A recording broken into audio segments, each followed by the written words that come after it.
शीर्षक छ केटो कसरी बेइमानी बन्न सिक्यो।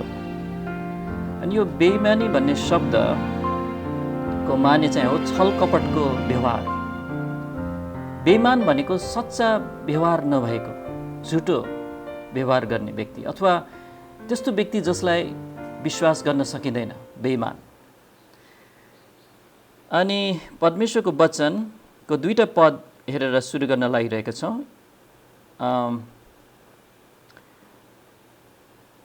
अनि हितोपदेश 12 को 22 को पद पढ्नेछौँ। झुट बोल्ने ओठहरू परमप्रभुका निम्ति घृणित हुन्, तर सच्चाइसँग व्यवहार गर्नेहरू उहाँका आनन्द हुन्। एकातिर झुट बोल्ने छ भने अर्कोतिर सच्चाइसित व्यवहार गर्ने। एकातिर बेइमानी छ झुट बोल्ने, अर्कोतिर त इमानदारी छ सच्चाइसँग व्यवहार गर्नेहरू। अनि त्यसैले यो पद कति सुन्दर छ। सच्चाइसँग व्यवहार गर्नेहरू उहाँका आनन्द हुन्। परमप्रभुलाई खुसी लाग्छ सच्चाइसँग व्यवहार गर्नेहरू, किनभने परमेश्वर सत्य हुनुहुन्छ।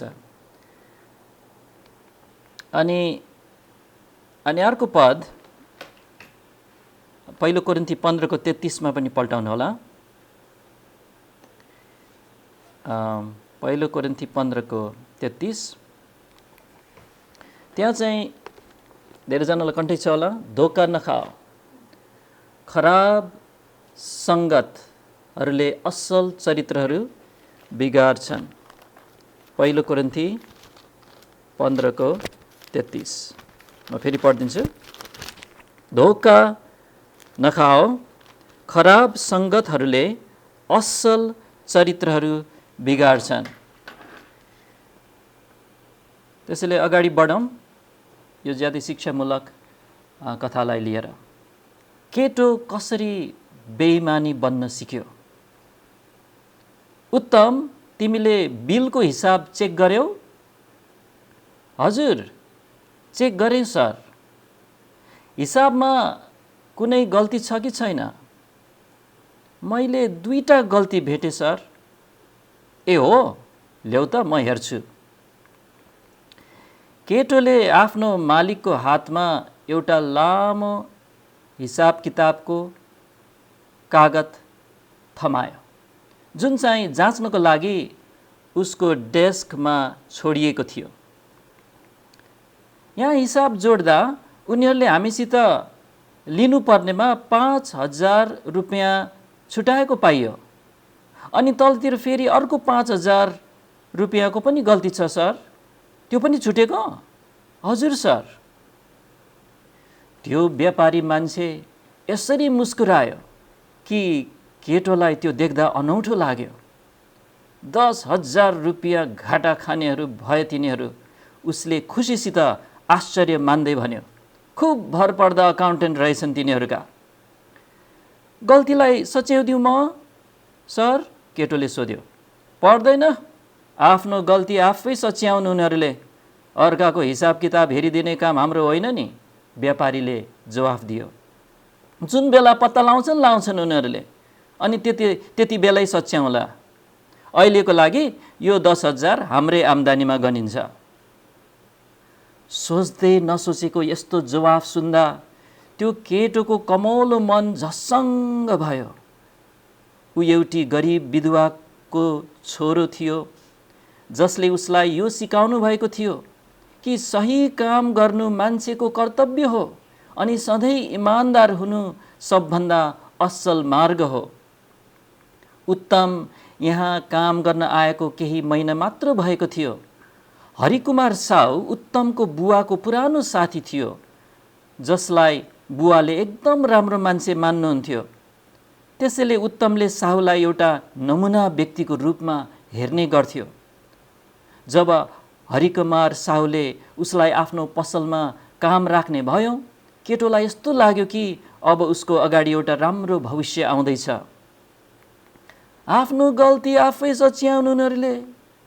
उत्तमको मनमा यस कुराले बलियो छाप पार्यो। हरिकुमार साहुले यस्तो भनेको पहिलो पटक सुन्दा त अनि जुन अर्थमा उसले भनेको हो भनेर थाहा पाउँदा त उत्तम झसङ्ग भएको थियो, ऊ झस्केको थियो। तर मनमा नै त्यो भनाइलाई ओल्टाई पल्टाई सोच्दै जाँदा अनि उसकी आमाले साहुलाई धेरै ठुलो मान गर्नुभएको हुनाले उसले यो सोच्न थाल्यो कि सायद व्यापारमा यो कुरा सही नै होला। हरिकुमार साहु गल्ती गर्ने खालको मान्छे जस्तो त लाग्दैन थियो उसको हेराइमा। त्यो बिल चेक गरेको केही दिनपछि त्यो बिल पठाउने होलसेल पसलबाट पैसा उठाउनलाई एकजना कर्मचारी आयो। केटो त्यही थियो र हरिकुमार साहुले हिसाबको गल्तीको कुरा निकाल्छ कि भनेर ऊ एकदम चासो लिएर पर्खी बस्यो। तर साहुले त्यसको केही कुरा निकालेन। बिल अनुसारको एउटा चेक लेखेर दियो र त्यसको भरपाई रसिद लियो। यो ठिक काम हो र? उत्तमले मनमा नै आफैलाई यो प्रश्न सोध्यो। उसको विवेकले भन्यो होइन। उसको मालिकले त्यो व्यवहार, उसको मालिकको त्यो व्यवहारले उसको मनलाई चकित पार्यो। व्यापारको तरिका यस्तै हुन्छ कि उसले आफूलाई मनमा नै भन्यो। तर यो इमान्दार काम जस्तो त देखिँदैन। उहाँले यस्तो गर्नुहोला भनेर म विश्वासै गर्ने थिइनँ। हरिकुमार साहुले उसित यस्तो तरिकाले व्यवहार गर्ने गर्थ्यो कि केटोको मन जित्न ऊ सफल भएको थियो। अनि स्वभावैले साहुले गरेको जुनसुकै काम कुरालाई पनि सक्दो सकारात्मक ढङ्गले उसले लिन पुग्थ्यो। साहुले त्यो गल्तीलाई सच्याइदिएको भए हुन्थ्यो। उसले धेरै पटक आफूलाई मनमा नै भन्ने गर्थ्यो। जब जब उसले आफू हरिकुमार साहुका काम पाएको कुरामा आफैलाई भाग्यमानी ठान्थ्यो। त्यो ठिक त देखिँदैन, तर सायद व्यापारमा गर्नुपर्ने यसरी नै हुनसक्छ। एक दिन ऊ बैंकमा गयो। एउटा चेक साटेर पैसा निकाल्नु परेको थियो। पैसा गनेर हेर्दा त बैंकको मान्छेले उसलाई 15,000 रुपियाँ बढी दिएको रहेछ। त्यसैले ऊ काउन्टरमा फेरि फर्केर गयो र बैंकको खजान्चीको गल्ती बतायो। तपाईँले मलाई 15,000 रुपियाँ बढ्ती दिनुभएछ। खजान्चीले उसलाई धन्यवाद दियो। ऊ चाहिँ आफ्नो मनमा आफूले ठिक काम गरेँ भन्ने असल विवेक लिएर आफू काम गर्ने पसलमा फर्क्यो। सर, बैंकको मान्छेले मलाई 15,000 रुपियाँ बढी तिरेको थियो। पैसा उहाँको हातमा थमाउँदै उसले हरिकुमार साहुलाई भन्यो। ए हो? साहुले भन्यो उज्यालो अनुहार गर्दै। अनि हतार बैंकका नोटहरू गन्न थाल्यो। औँलाले अन्तिम नोट गनिसक्दा साहुको अनुहारबाट एकछिनको त्यो उज्यालो हराइसकेको थियो। छैन गल्ती यसमा उत्तम। साहुको स्वर अलिक निराश सुनिन्थ्यो। ए त्यो 15,000 त मैले फिर्ता दिएँ नि सर, त्यो ठिक थिएन र? कस्तो मूर्ख! हरिकुमार साहु जङ्गियो। तिमीलाई थाहा छैन बैंकका गल्तीहरू कहिले सच्याइँदैनन् भनेर? बैंकले तिमीलाई 15,000 कम दिएको भए के उसले त्यहाँ सच्याउने थियो र? साहुको हप्कीले उत्तमको मुखै रातो भएर आयो। प्राय अपराध गर्दा भन्दा भुलचुक गर्न पुग्दा बढी शर्म लाग्ने हुन्छ। उक्त घटनामा केटोलाई आफूले गरेको कामको निम्ति हुन त त्यो ठिक काम थियो, तैपनि एक किसिमको पछुतो लाग्यो। किनभने उक्त कामलाई हरिकुमार साहुले त मूर्ख भन्यो। अनि उसले त्यही दिन यो अठोट गर्यो कि अबदेखि उसो बैंकले यदि उसलाई 1,00,000 रुपियाँ बढी तिरे पनि उसले त्यो पैसा आफ्नो मालिकका ल्याउनु पर्छ र त्यो पैसा साहुलाई जे गर्न मन छ गरोस्। आफ्ना गल्तीका लागि आफै होशियार हुन्, हरिकुमार साहुले भन्यो। यी कुराहरूलाई उत्तमले आफ्नो हृदयमा निकै सोच्यो। यी कुराले पारेको छाप यति बलियो थियो कि त्यो नमेटिने भयो, बिर्सन नसकिने भयो। यो ठिकै हुन सक्छ उसले भन्यो। तर उसलाई पुरै सन्तुष्टता लागेको थिएन। यो अन्तिम घटना घटेको 1-2 महिनापछि उत्तमले महिना मरेपछिको आफ्नो तलब थाप्यो र गन्यो, जुन चाहिँ उसले हरिकुमार साहुको हातबाट भर्खरै पाएको थियो। उसले यो देखे कि उसलाई 50 रुपियाँ बढी तिरिएको रहेछ।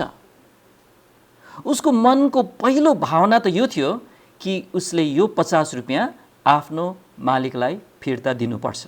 अनि उसको मुखबाट, सर तपाईले मलाई 50 रुपियाँ बढी दिनुभयो भन्ने शब्द निस्कनै लागेका थिए, जब उसले बिर्सन नसकेका ती शब्दहरू, आफ्ना गल्तीहरू आफै सच्याउन् मानिसहरूले भनेर उसलाई झल्यास सम्झना आयो, जसले गर्दा ऊ हिचकिचायो। खराब कुरासित सङ्गत गर्नु भनेको त्यसको वशमा पर्नु हो। यसबारेमा मैले सोच्नुपर्छ क्यारे। त्यो पैसालाई खल्तीमा हाल्दै उत्तमले मनमने भन्यो, यदि एक ठाउँमा त्यो ठिक हो भने अर्को ठाउँमा पनि त्यो ठिक हुनुपर्छ। हरिकुमार साहुले आफूलाई फाइदा हुने अर्काको गल्तीहरूलाई सच्याउनु हुनु भने यही नियमले मेरो साहुको विपरीतमा काम गरेको खण्डमा पनि उहाँले गुनासो गर्न त मिल्दैन होला नि। तर केटोलाई शान्ति त अलिकति पनि थिएन। उसलाई यो लाग्यो कि त्यो 50 रुपियाँ आफूले राख्नु भनेको बेइमानी काम हो। तर उसले त्यो फिर्ता दिनलाई निर्णय गर्न अझ पनि सकेन। उसलाई दुविधा भइरह्यो। कमसे कम त्यतिखेर उसले फिर्ता दिन सकेन। उत्तमले त्यो 50 रुपियाँ आखिरमा फिर्तै दिएन, तर त्यसलाई आफ्नो इच्छाअनुसार खर्च गरेर सिद्ध्यायो। तर उसले यो गरिसकेपछि एक्कासी उसलाई यस्तो लाग्यो कि सायद हरिकुमार साहुले उसलाई जाँच्नलाई मात्र यसो गरेको होला। अनि यो सोचले उसलाई ज्यादै फिक्री लाग्न थाल्यो। ऊ बेचैनले भरियो। यसको केही समय नबित्दै हरिकुमार साहुले त्यही गल्ती फेरि दोहोऱ्यायो। फेरि उत्तमले त्यो 50 रुपियाँ आफूसितै राख्यो। अनि यसपालि ऊ थोरै मात्र हिचकिचायो। आफ्नो गल्ती उहाँ आफैले सच्याउनु भएको होस्, उसले दृढतापूर्वक मनमने भन्यो। उहाँले अरूसित व्यवहार गर्ने सिद्धान्त यही हो। अनि उहाँले चलाउनु भएको नोट उहाँलाई नै फिर्ता दिँदा उहाँले गुनासो गर्न त मिल्दैन नि। मैले मात्र 50 रुपियाँ चाहेको त हुँ। त्यस समयदेखि उत्तमको असल नैतिक भावनाको धार बोधो भएर गयो। अनि उसको विवेकले उसलाई अब थोरै मात्र सतायो। उसले आफूभित्र एउटा लालची, लोभी, लालची आत्मालाई पालन पोषण गर्न थाल्यो, जुन चाहिँ सबैको हृदयमा हुन्छ, जबसम्म त्यो येशू ख्रीष्टको अनुग्रहले वशमा ल्याइँदैन। चाँडै नै उसले त्यस्ता कुराहरू आफूसित भइदिएको भए हुन्थ्यो भनेर इच्छा गर्न, अभिलाषा गर्न थाल्यो, जुन कुराको लागि उसले आफू तिर्न सक्ने क्षमतै थिएन। उत्तमको व्यापार गर्ने खुबी थियो। यो देखेर हरिकुमार साहु खुसी थियो। उसले यो देख्यो कि यो जवानसित तीक्ष्ण बुद्धि छ, ऊ मेहनती छ, ग्राहकहरूसित व्यवहार गर्न सिपालु छ। त्यसैले साहुले छिट्टो छिट्टो उसको पद बढाउँदै बढाउँदै माथि माथि लग्यो। अनि ऊ 18 वर्ष नपुग्दै त्यो पसलमा सबभन्दा जिम्मेवार पद उसकै भयो। तर उत्तमले आफ्नो मालिकबाट राम्ररी व्यापार गर्ने सिप सिक्नु बाहेक अरू कुरा पनि सिकेको थियो। उसले बेइमानी गर्न सिकेको थियो। ऊ यो खराब बाटोमा हिँड्न थाल्दा सुरुमा सिकेको पहिलो पाठ उसले कहिले बिर्सेको थिएन। अनि उक्त खराब बाटोमा हिँड्ने दुष्ट तरिकालाई उसले पछ्याउँदै पछ्याउँदै आएको थियो। केवल 2 पटक मात्र होइन, तर सयौं पटक। अनि झन्डै झन्डै जहिले पनि उसको हरिकुमार साहुलाई नोक्सान हुने गरिकन उसले काम गर्दै आएको थियो। यो जवान व्यक्तिले आफूलाई फाइदा हुने खालको मालिकको गल्ती पर्खेर बस्न छोडिएको धेरै भइसकेको थियो। त्यस्ता गल्ती त उसले जानी आफै बनाउने गर्थ्यो। अब कारोबार धेरै किसिमको हुन्थे, व्यापार ठुलो थियो, अनि उसलाई कुनै शङ्का नगरिकन पुरै विश्वास गरिन्थ्यो त्यो पसलमा। अवश्य नै ऊ तीखो र धूर्त बन्न जान्यो। ऊ सधैँ सतर्क, सधैँ चनाखो रहन्थ्यो। उसको मालिकले उसलाई उच्च सम्मानको दृष्टिले हेर्थ्यो, अनि उसले गरिरहेको बेइमानी काम कतै पत्ता लाग्ला कि भनेर त्यसलाई सिपालोसित ढाकछोप गर्न ऊ सधैँ तयार रहन्थ्यो। यसरी नै काम कुरा अघि बढ्दै जाने क्रममा उत्तम 20 वर्षको उमेर पुग्यो।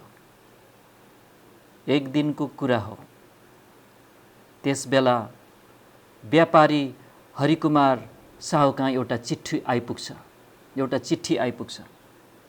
साहुले त्यो चिठी खोलेर पढ्न थाल्छ।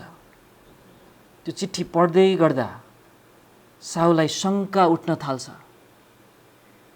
चिठीले त यो बताएको थियो कि उक्त जवान त्यति राम्रो खालको सङ्गतमा हिँडिरहेको छैन रे, अनि उसले एउटा सामान्य क्लर्कको सामान्य तलबले धान्न सक्ने भन्दा बढी स्वतन्त्रता साथ धेरै धेरै पैसा खर्च गरिरहेको छ भन्ने लेखिएको पत्रमा भेटियो।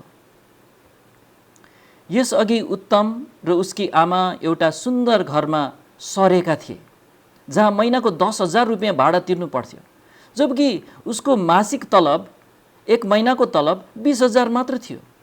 तर उसले आफ्नी आमालाई आफ्नो तलब 35,000 छ भनेर झुट बोलेको थियो। उहाँलाई चाहिने सबै किसिमका सुविधाहरू पुरै जुटाइएका थिए। अनि यसरी संसारमा लामो सङ्घर्षपछि बल्ल पहिलेका भन्दा खुसीका दिनहरू आइपुगे भन्ने आमालाई लाग्दै थियो। यसपछि के भयो होला हामी यसको भाग 2 मा सुन्नेछौँ।